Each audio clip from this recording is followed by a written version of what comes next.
Okay, so we don't get hung up in the detail. I'm going to go ahead.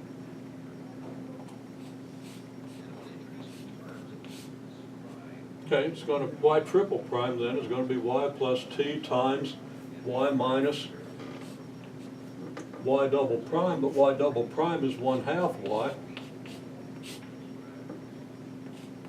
So y triple prime equals quantity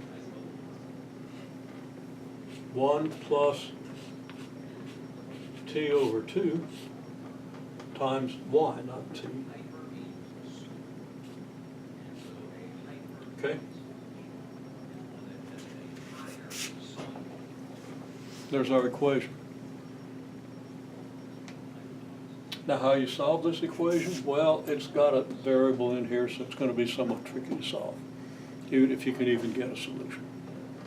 Okay? If all these were constants, you'd just let y equal e to the lambda t and get the characteristic equation, which would be a third degree equation, and solve for lambda. Now, third degree equation can always be solved, but it can be a little cumbersome. And we just talked about how you would find rational solutions using what you know about calculus and pre-calculus, okay? And what you know and could easily learn, okay?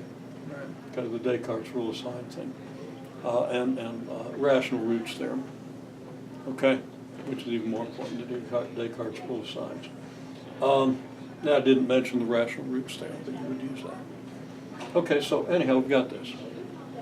We've taken this system and we've written it now in terms of a single third order differential equation, which we might or might not be able to solve.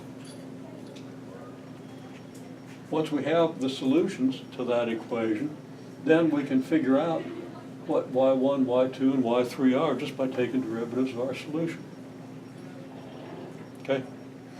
So we can solve this system by solving a third order equation.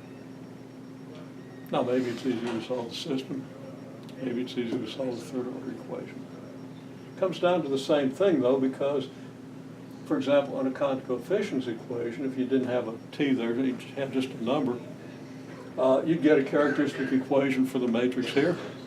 You'd get a characteristic equation here. And they'd either be the same or very closely related, and you'd recognize the correlation. Okay?